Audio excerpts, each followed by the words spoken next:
Hello दोस्तों, नमस्कार। मैं हूँ प्रेम प्रकाश। तो जीएस विथ प्रेम के इस यूट्यूब चैनल में आप सभी का स्वागत है। आज है 14 दिसंबर। तो आज के एक नए करंट अफेयर में आप सभी का स्वागत है। तो हम आशा करते हैं कि आप लोग स्वस्थ होंगे, मस्त होंगे, अपनी पढ़ाई में व्यस्त होंगे। यूपी ट्रिपल एससी ने भी पेट का रिजल्ट जारी कर दिया है। अभी कुछ एक दो दिन पहले आप लोगों ने देख लिया ही होगा। और उसके तहत एक लेखपाल की भर्ती है जो सबसे बड़ी भर्ती आने वाली है। बाकी कई ऐसी वैकेंसियाँ 2026 में 2026 एक ऐसा वर्ष है जो हम युवाओं के लिए बहुत ही सुनहरा मौका है, क्योंकि 2027 में चुनाव होने हैं। तो सरकार ज़्यादा से ज़्यादा भर्ती निकालने की कोशिश 2026 में करेगी। तो आप लोगों के लिए बहुत ही बढ़िया मौका है। आप लोग लग जाइए, एकदम तन मन धन से लग के तैयारी कीजिए और निश्चित ही सफलता मिलेगी। तो इसके लिए हमारे इस चैनल को आप जीएस विथ प्रेम को सब्सक्राइब कर लीजिए तथा इसके बेल आइकन को भी दबाइए, ताकि इसकी नोटिफिकेशन आप लोगों को मिलती रहे। अपने दोस्तों में भी इसे शेयर ज़रूर करें। आप लोग हमें सपोर्ट करें। आप लोगों से गुजारिश है, ज़्यादा से ज़्यादा लोगों को शेयर करें। और यहाँ पर करंट अफेयर के जो तमाम जो भी होते हैं, यूपी स्पेशल से लेके देश विदेश भारत के जो इम्पोर्टेंट करंट अफेयर उनको डिस्कस किया जाता है। साथ ही साथ स्टैटिक जीके का पोर्शन भी इसमें इंक्लूड किया जाता है। और कुछ ही दिनों में हम स्टैटिक जीके का पोर्शन भी लेकर आने वाले हैं। तो आप लोग हमारे इस चैनल को सब्सक्राइब कर लीजिए। चलिए देर न करते हुए शुरुआत करते हैं आज के पहले सवाल से। तो आज का पहला सवाल है कि किस राज्य ने सदियों पुरानी प्रथा पगड़ी प्रथा को ख़त्म कर दिया है। जी हाँ, किस राज्य ने सदियों पुरानी प्रथा पगड़ी प्रथा को ख़त्म कर दिया। आइए इसके ऑप्शन देख लेते हैं। Option number A Rajasthan, option number B Gujarat, option number C Maharashtra, option number D Uttar Pradesh. इसका राइट आंसर होगा ऑप्शन नंबर सी महाराष्ट्र। जी हाँ, इसका राइट आंसर होगा ऑप्शन नंबर सी महाराष्ट्र। आइए इसकी व्याख्या हम लोग अगले स्लाइड पे देखेंगे। महाराष्ट्र सरकार ने एक बड़ा नीति बदलाव करते हुए मुंबई की आवास व्यवस्था में दशकों से चल रहे पगड़ी सिस्टम को समाप्त करने के लिए एक नया नियामक ढांचा लागू करने की घोषणा की है।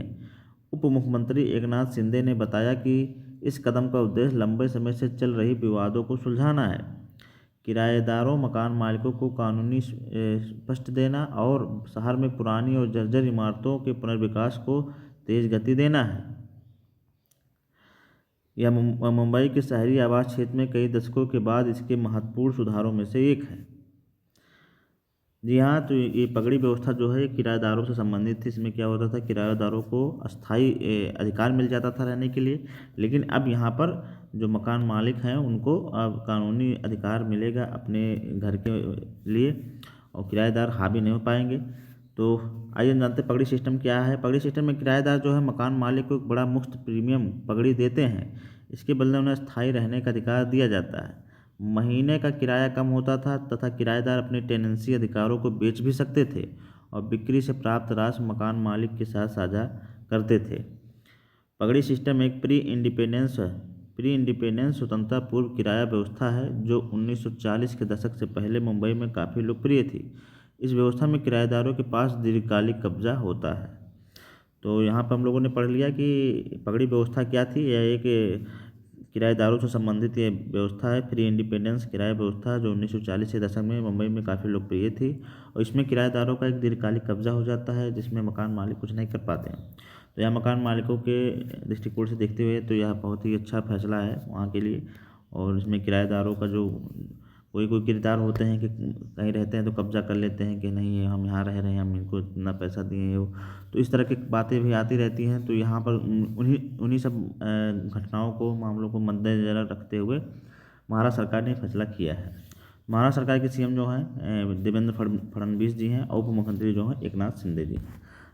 तो यहाँ पर हम लोगों ने पहला सवाल डिस्कस कर लिया। और सबसे बड़ी बात बता दूँ कि आज के इस करंट अफेयर में हमने 2-3 दिन के जितने भी करंट अफेयर, क्योंकि 2-3 दिन से मैं बाहर था, तो 2-3 दिन के जितने भी करंट अफेयर थे उनको मैंने शामिल किया है। स्टैटिक जीके आज नहीं है, लेकिन लास्ट में क्वेश्चन ऑफ द डे आज है।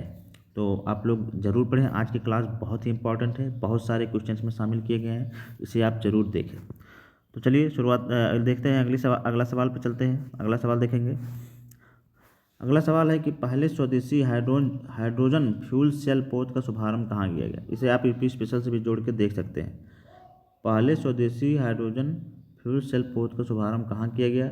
आइए इसके ऑप्शन देख लेते हैं। Option number A Banaras, option number B Ayodhya, option number C Lucknow, option number D Haldia. तो इसका राइट आंसर होगा ऑप्शन नंबर ए बनारस। जी हाँ, हमारे प्रधानमंत्री नरेंद्र मोदी का जो संसदीय क्षेत्र बनारस, वहाँ पे पहले स्वदेशी हाइड्रोजन फ्यूल सेल पौध का शुभारंभ किया गया है।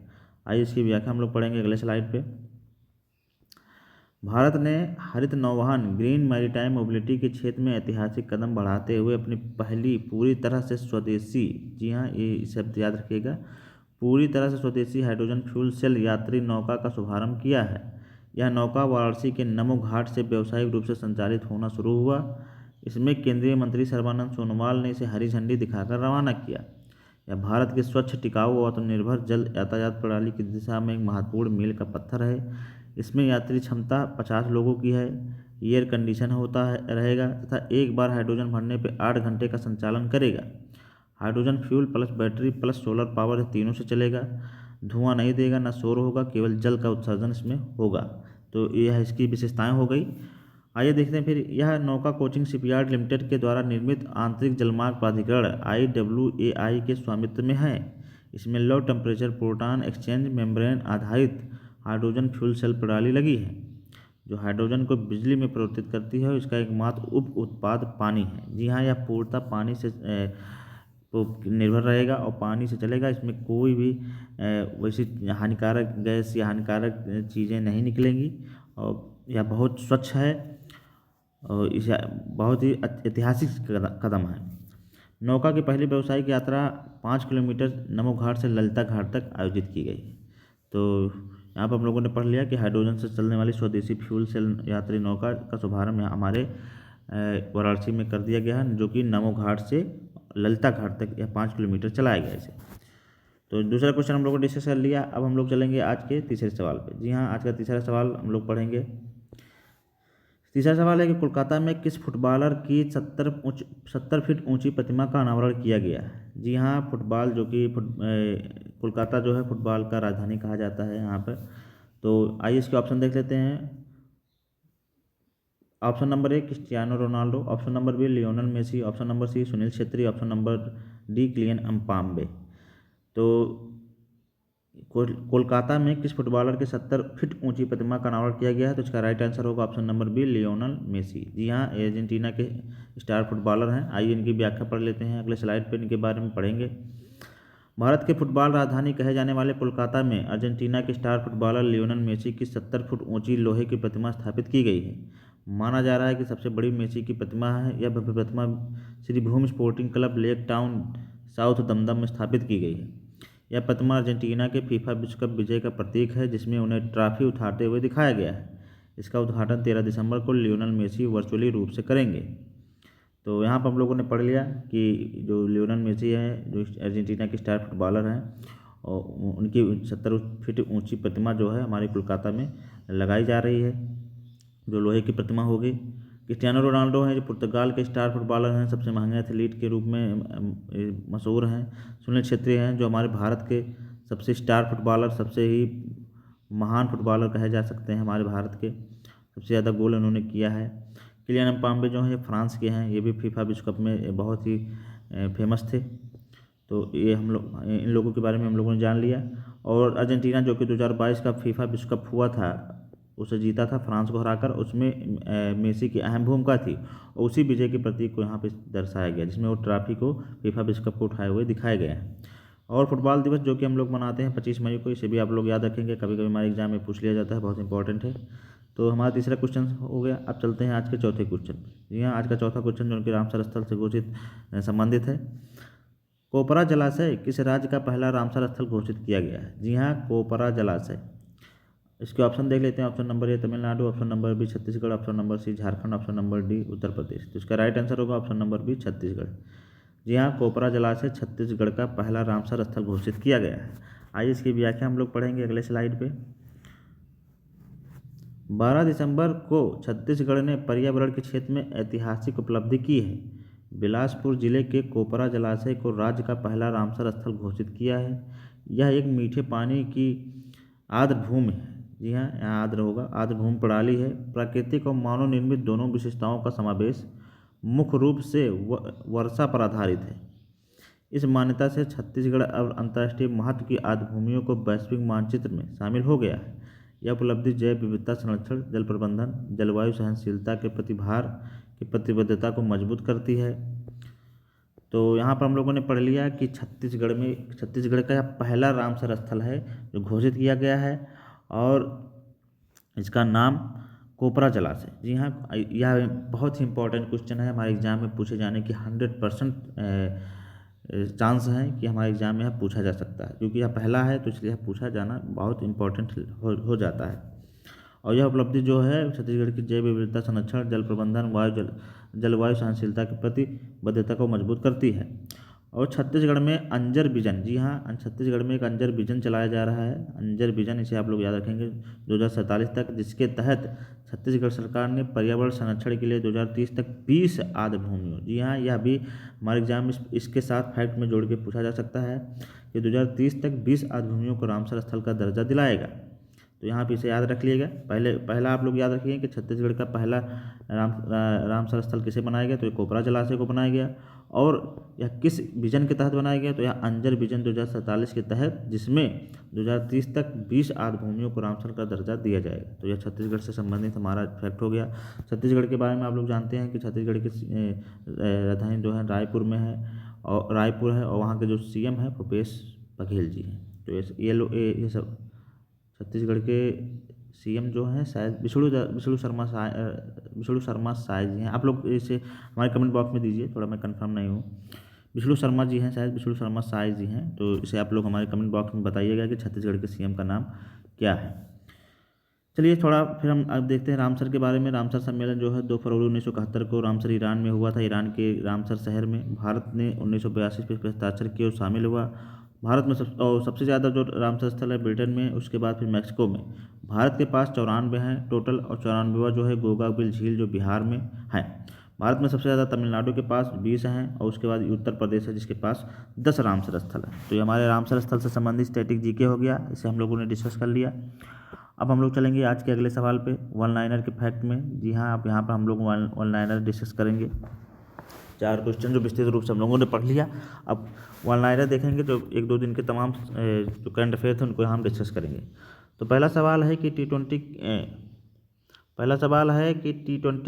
क्रिकेट मैच में 600 विकेट, जी हाँ, वनडे तो सुना होगा, टेस्ट सुना होगा, लेकिन T20 में 600 विकेट लेने वाले सबसे पहले खिलाड़ी कौन बन गए, तो हमारे सुनील नरेन जी। जी हाँ, वेस्ट इंडीज़ के स्टार फुटबॉलर सुनील नरेन, जिनको आप जानते होंगे, ये वेस्ट इंडीज़ के स्टार बॉलर हैं, स्पिनर गेंदबाज भी हैं तथा ऑलराउंडर भी हैं। यह ओपनिंग गेंदबाजी भी करते हैं। IPL में जानते होंगे कि यह कोलकाता नाइट राइडर्स की तरफ से खेलने आते थे ओपनिंग में, और तहलका मचा के चले जाते थे।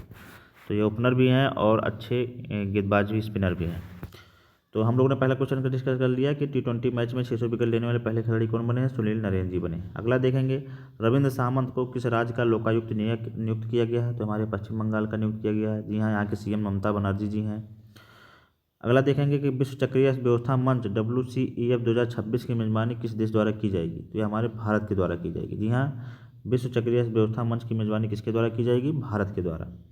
जल जीवन योजना के तहत कौन सा राज्य शिकायतों में सबसे आगे है, तो हमारा उत्तर प्रदेश। जी हाँ, जल जीवन योजना के तहत उत्तर प्रदेश राज्य शिकायतों में सबसे आगे है। फिर अगला देखेंगे, राष्ट्रमंडल खो खो चैंपियनशिप का आयोजन कहाँ किया जाएगा, हमारे भारत में किया जाएगा। जी हाँ, राष्ट्रमंडल खो खो चैंपियनशिप का आयोजन कहाँ किया जाएगा, भारत में किया जाएगा। FIDE शतरंज विश्व कप का भी आयोजन भारत के गोवा में किया गया था, इसे भी आप लोग याद रखेंगे।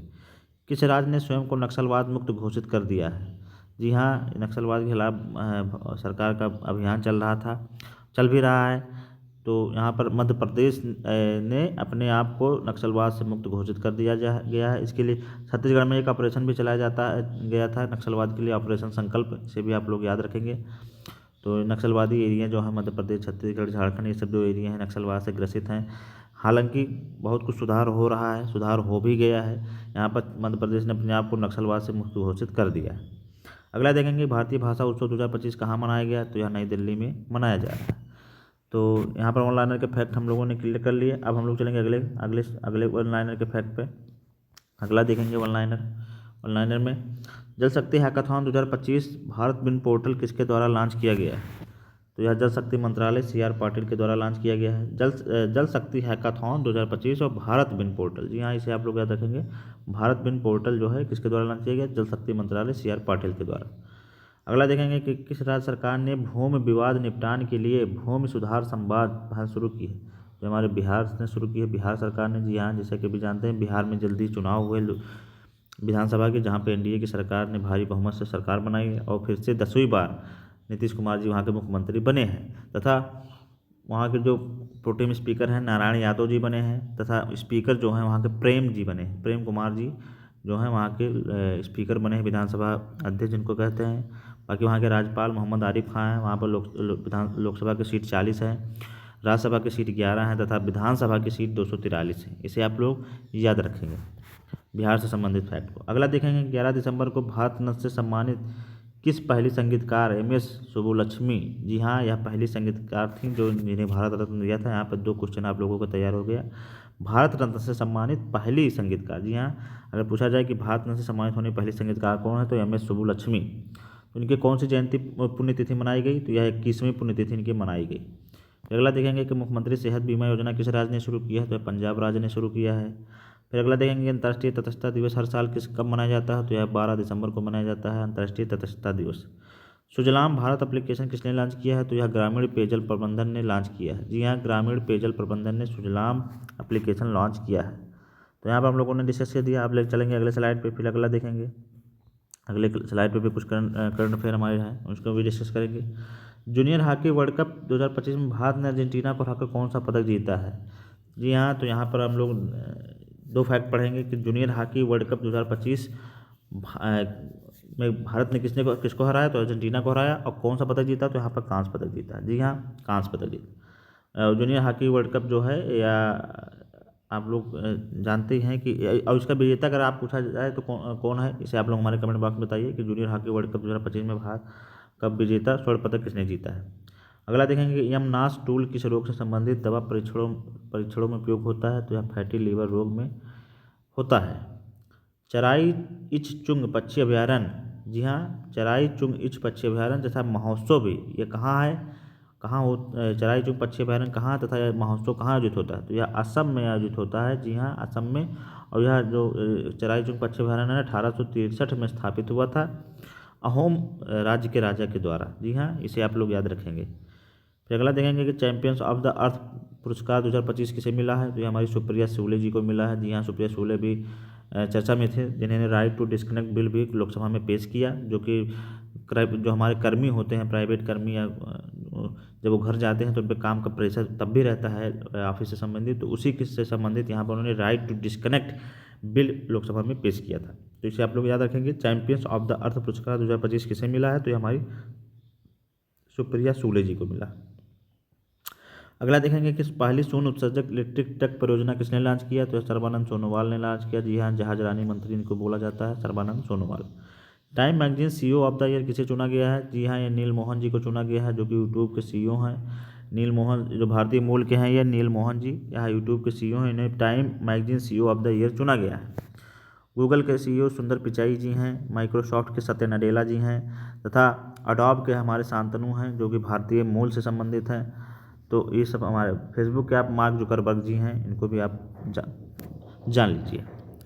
अगला देखेंगे young champion of the earth पुरस्कार 2025 किसे मिला? तो इसे जिनाली मोदी को मिला। जी हाँ, यहाँ पर आप पढ़ेंगे चैंपियंस ऑफ द अर्थ पुरस्कार जो है ये सुप्रिया सूले को, और young champion of the earth पुरस्कार जो है जिनाली मोदी को मिला है। जी हाँ, तो इसे आप लोग याद रखेंगे। अब चलेंगे अगले स्लाइड पे, फिर अगला देखेंगे। अगले स्लाइड पे भी कुछ ऑनलाइन के क्वेश्चन हैं जिन्हें हम डिस्कस करेंगे। आंद्रेज बाबिस को निम्न से किस देश का प्रधानमंत्री नियुक्त किया गया है? जी हाँ, यह चेक गणराज्य के प्रधानमंत्री बने हैं। आंद्रेज बाबिस यह नियुक्तियों से संबंधित है, इसे आप लोग नियुक्ति में नोट करेंगे। आंद्रेज बाबिस को निम्न से कहाँ का प्रधानमंत्री नियुक्त किया गया है? तो चेक गणराज्य का। हाल ही में किस भारतीय पर्व को यूनेस्को की मानवता की अमूर्त सांस्कृतिक विरासत की सूची में शामिल किया गया है? तो यह दीपावली को। जी हाँ, दीपावली जो कि बहुत ही दीपों का त्यौहार होता है, बहुत ही हर्षोल्लास के साथ हमारे भारत में मनाया जाता है, उसे हमारे यूनेस्को की मानवता की अमूर्त सांस्कृतिक विरासत में शामिल कर लिया गया। और दीपावली के दिन ही अयोध्या में राम मंदिर पे दीपों का भव्य आयोजन उत्सव किया जाता है, जिसमें इस साल कम से लगभग 26 लाख दिए जलाए गए थे। तो इसे भी आप लोग याद रखेंगे। फिर अगला हम लोग देखेंगे कि 11 दिसंबर 2025 को यूनिसेफ का कौन सा स्थापना दिवस मनाया गया, तो यहाँ उनका 79वां स्थापना दिवस मनाया गया। जी हाँ, यूनिसेफ की स्थापना आप लोग जानते हैं 16 नवंबर 1945 को हुई थी, तो इसे आप लोग याद रखेंगे। अगला देखते हैं, 16 साल से कम उम्र के किशोरों के लिए सोशल मीडिया पर बैन लगाने वाला दुनिया का पहला देश कौन बन गया? ऑस्ट्रेलिया बना है। महिलाओं की सुरक्षा के लिए किस राज्य में अभया ब्रिगेड पुलिस यूनिट बनाने की घोषणा की गई है? बिहार ने की है। IIT Madras India AI mission द्वारा किस शहर में ग्लोबल AI सम्मेलन का आयोजन किया जाएगा? तो यह चेन्नई में किया जाएगा। जी हाँ, मैं इसे आप लोग याद रखेंगे। अब चलेंगे फिर अगले पोर्शन पे। अगले पोर्शन पे भी कुछ करंट अफेयर के क्वेश्चन है, जिसे आप डिस्कस करेंगे। एशिया के पहले संरक्षित शाही पक्षी अभयारण्य को पुनर्जीवित करने के लिए किस राज्य में चराई चुंग महोत्सव मनाया गया? तो यह असम में मनाया गया। जी हाँ, इसे आप लोग याद रखेंगे। एशिया के पहले संरक्षित शाही पक्षी अभयारण्य को पुनर्जीवित करने के लिए किस राज्य में चराई चुंग महोत्सव मनाया गया? तो असम में मनाया गया। 10 दिसंबर 2025 को स्वतंत्र भारत के पहले भारतीय गवर्नर जनरल श्री राजगोपालाचारी को कौन सी जयंती मनाई गई? तो यानी कि 147वीं जयंती मनाई गई, जो भारत के पहले गवर्नर थे। पारंपरिक जल निकायों को पुनर्जीवित तथा जल संचयन प्रणालियों को मजबूत करने के लिए किस राज्य में पुनरुत्थान पहल शुरू की गई? तो यह नागालैंड में शुरू की गई। जी हाँ, नागालैंड, जिसकी राजधानी कोहिमा है। टाइम मैगजीन द्वारा जारी CEO ऑफ द ईयर 2025 के लिए किसे चुना गया? तो यहाँ नील मोहन को, जिसे हम लोग पहले डिस्कस कर चुके हैं। सुप्रीम कोर्ट ने स्टेट बार काउंसिल में महिलाओं के लिए कितना आरक्षण का निर्देश दिया है? तो यह 30%। जी हाँ, बहुत ही सराहनीय फैसला महिलाओं के लिए। बहुत ही महिलाओं के जो लैंगिक समानता का हम लोग हमेशा विरोध करते रहते हैं, तो यहाँ पर बहुत ही अच्छी पहल है। और स्टेट बार काउंसिल में महिलाओं को 30% का आरक्षण दिया जाएगा। और यही नहीं, हम तो चाहते हैं कि जो जज की नियुक्ति की जाती है वहाँ पे महिलाओं को भी नियुक्त किया जाना चाहिए, क्योंकि अभी तक कोई सुप्रीम कोर्ट की महिला जज नहीं बन पाई हैं। और देखिए, सुप्रीम कोर्ट की जज कब कोई महिला बनती है, आने वाले समय बताएगा, क्योंकि कॉलेजियम प्रणाली से इसकी नियुक्ति होती है, लेकिन वहाँ उसमें महिला को दरकिनार कर दिया जाता है। अगला देखेंगे कि भारतीय सेना का पहला सामुदायिक रेडियो स्टेशन किस राज्य में लॉन्च किया गया? तो हमारे अरुणाचल प्रदेश में लॉन्च किया गया। जी हाँ, अरुणाचल प्रदेश की राजधानी ईटानगर है, वहाँ के CM पेमा खांडू जी हैं, जिसे आप लोग याद रखेंगे। अगला देखेंगे कि अंतर्राष्ट्रीय पर्वत दिवस निम्न में से किस दिन हर साल मनाया जाता है? तो अंतर्राष्ट्रीय पर्वत दिवस 11 दिसंबर को मनाया जाता है। जी हाँ, आप लोग इसे याद रखेंगे, अंतर्राष्ट्रीय पर्वत दिवस 11 दिसंबर को मनाया जाता है। तो यहाँ पर हम लोगों ने सभी वन लाइनर से संबंधित क्वेश्चन डिस्कस कर लिए। और यहाँ पर क्वेश्चन ऑफ द डे में आज हमारा क्वेश्चन शायद डिलीट हो गया, मैं देख नहीं पाया। तो चलिए, इतना ही करंट अफेयर आप लोगों के लिए आज यहाँ पे था। तो यह क्लास आप लोगों को कैसी लगी, आप लोग हमारे कमेंट बॉक्स में ज़रूर बताएं। तथा हमने जो क्वेश्चन पूछे थे, एक क्वेश्चन पूछा था आपसे कि जूनियर हॉकी वर्ल्ड कप का स्वर्ण पदक किसने जीता, और एक क्वेश्चन हमने और पूछा है यहाँ पर, आप लोग उसका आंसर आप लोग बताएंगे।